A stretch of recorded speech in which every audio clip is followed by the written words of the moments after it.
You made a budget last month, didn't you? Maybe even the month before that. You sat down, opened a spreadsheet or downloaded an app, and thought, this time it's going to work. And then it didn't. Don't worry. It's not because you're bad with money. It's not because you lack discipline.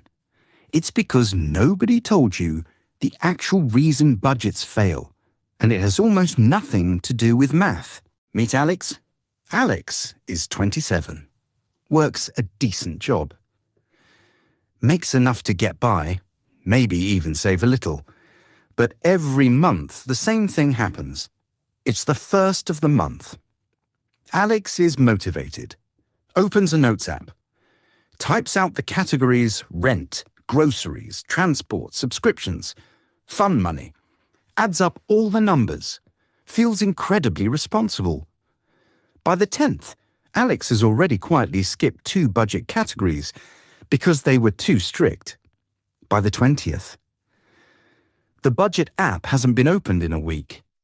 By the 30th, Alex has no idea where the money went and genuinely cannot explain it. Sound familiar? Here's what's actually going on. When most people think about budgeting, they think it's a math problem. If I earn X and I spend less than X, I win. Simple, right? But budgeting isn't a math problem, it's a behavior problem. And that's a completely different thing. Because your brain doesn't make financial decisions the way a calculator does, it makes them the way a tired, stressed, emotionally complicated human does, which means logic only gets you so far. Let's break down exactly where it falls apart. The first reason budgets fail is something called the planning fallacy. When Alex sat down on the 1st and made that budget, Alex was thinking about a best-case version of the month ahead. No unexpected expenses. No spontaneous dinner plans. No random sale that was just too good to pass up. Just clean, predictable spending. But real life is not clean or predictable. We consistently underestimate what we'll actually spend and overestimate how disciplined our future self will be. Psychologists discovered this decades ago. We plan for the person we want to be, not the person we actually are. So the budget fails before the month even starts, because it was built on optimism, not reality. Now, here's the second reason, and this one goes deeper. It's called decision fatigue. Every single day, you make hundreds of small decisions. What to eat, what to wear, what to reply to, how to respond to your boss's passive-aggressive email. By evening, your brain is tired. Not physically tired, mentally exhausted from making choices. And when a tired brain meets a temptation, say, ordering dinner instead of cooking, or buying something you don't really need because the day was rough, willpower loses.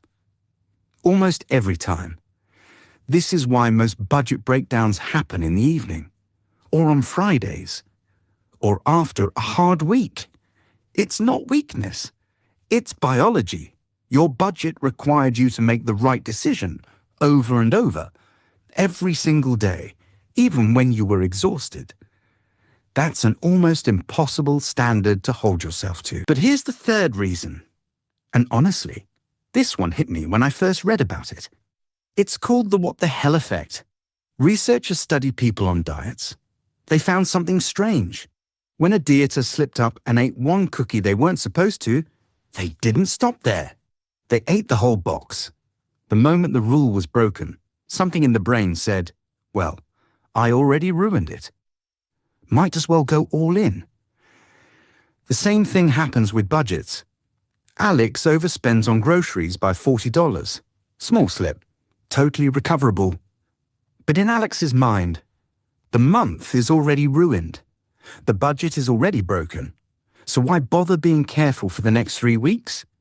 Might as well just reset in January, or next month, or after the holidays. One small failure becomes total abandonment. Not because Alex is irresponsible, but because the budget was set up as an all-or-nothing system. And all-or-nothing systems are designed to fail. So let's pause here for a second. Think about every time you gave up on a budget. Was it really because you didn't care?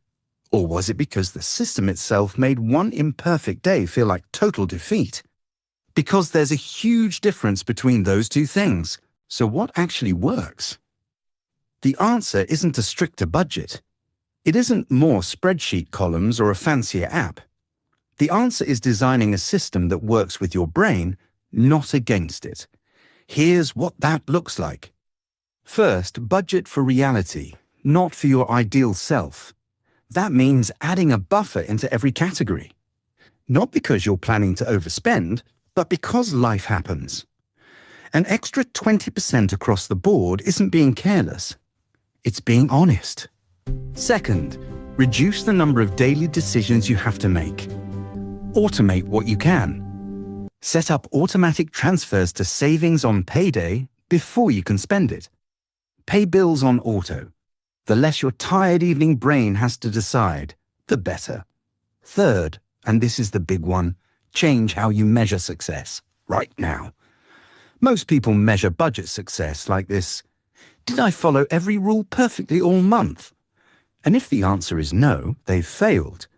But what if success meant, did I spend less unconsciously than I did last month?